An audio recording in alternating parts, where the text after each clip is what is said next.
바로 어제였죠. 8월 20일 오후 서초동 서울중앙지방법원에서 유시원에 대한 형사재판 2차 공판이 있었습니다. 뭔가 큰 다짐을 한 듯 평소보다도 더 굳은 표정으로 법원에 들어섰는데요. 이혼 소송이 진행된 이후 그가 처음으로 입을 열었습니다. 모든 부분을 법정에서 소신껏 성실하게 임하면서 저희 딸을 위해서라도 꼭 진실을 밝히겠습니다. 끝까지 재판을 좀 지켜봐 주셨으면 좋겠습니다. 감사합니다. 이날 재판에는 아내 조모 씨가 검찰 측의 증인으로 참석을 했습니다. 어떠신지 한 말씀만 좀 부탁드릴게요. 이혼 소송 이후 두 부부의 법정 첫 대면입니다. 류 시원은 아내를 폭행하고 아내 조 씨의 동의 없이 GPS와 휴대전화 어플리케이션으로 아내의 위치를 추적한 혐의로 고소를 당했습니다. 지난 1차 공판에서 류 시원은 위치 추적을 한 건 맞지만 아내에 대한 폭력은 없었다고 주장을 했습니다. 2차 공판에서도 비슷한 주장을 굽히지 않았는데요. 검찰은 류 시원에게 위치 정보의 보호 및 이용 등에 관한 법률 위반 혐의로 징역 8개월을 구형했습니다. 4시간 가까이 치열하게 진행된 법정 공방에 류 시원은 많이 지친 기색이었습니다. 결과에 대해서는 만족을 좀 하시나요? 아직 결과 안 나왔고요. 예, 다음 9월 달에 이제 선고가 되니까 그 결과에 따라서 예, 결과가 나오겠죠. 오늘은 예.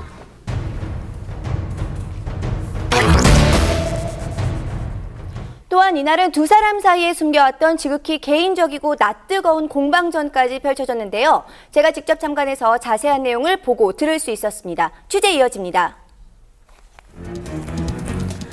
결혼 2년 만에 파경을 맞은 유시원 부부. 영원히 내 편일 것 같았던 두 사람이 가장 큰 상처를 주는 적이 되어 다시 만났습니다.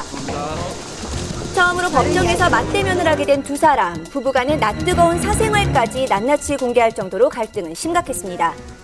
지금 이곳에서 배우 류시원 씨에 대한 형사재판이 이루어지고 있습니다. 아내 조모 씨도 증인으로 출석해 있는 상태인데요.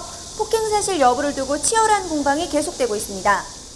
이날 법정에서 두 사람은 피의자와 증인 신분으로 마주했습니다. 그런데 공판이 시작되고 얼마 지나지 않아 20분간 휴정이 됐는데요. 재판의 공개 여부가 문제였습니다. 공인으로서 부부간 민감한 얘기가 다수 있으니 비공개로 진행했으면 합니다.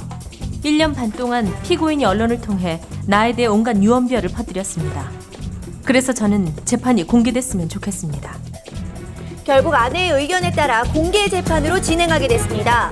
먼저 류시원의 폭언과 폭행 여부에 대한 내용이 거론되는데요. 남편은 평소에도 폭력 성향이 있었고 습관적으로 욕설을 자주 했습니다. 그날도 나에게 폭언을 하며 뺨과 머리를 쳤습니다.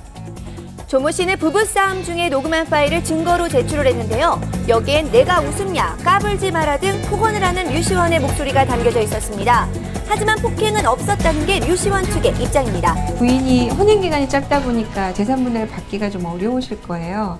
폭행이 인정이 되면 위자료를 받을 수 있고 양육권을 인정받는데 아무래도 유리하게 될 테니까.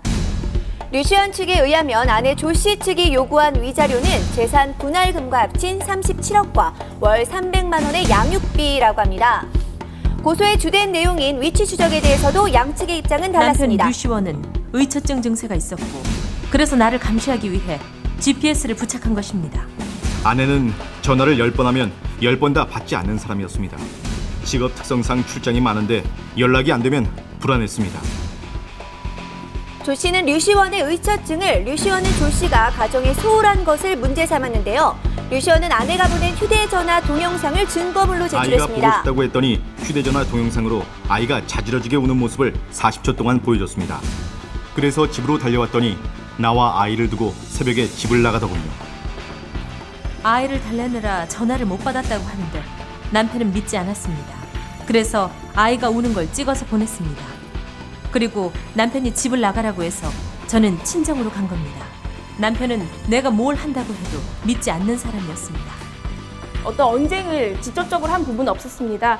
다만 이 조 씨의 그 신문 과정에서 류시원 씨의 변호인 측이 강하게 압박을 하면서 이번 그 이혼에 대한 귀책 사유가 조 씨에게 있는 것이 아니냐라고 추궁을 했습니다. 조 씨 측은 이에 대해 강하게 반발했습니다. 제가 산후조리원에 있을 당시 남편의 외도가 있었고 심지어 집으로 그 여자를 불러들였습니다. 이 사실을 본인도 인정했습니다. 아내는 내 휴대전화에 있는 친한 동료들과의 투샷 사진을 보고 그 모든 여자와 외도를 했다고 생각했습니다. 아내는 나 몰래 내가 통화하거나 대화하는 내용을 100여 차례나 녹음해왔습니다. 오히려 아내가 자주 늦은 시간에 외출을 했고 한 번 외출을 하면 남자 명함을 여러 개씩 받아오니 걱정이 됐습니다.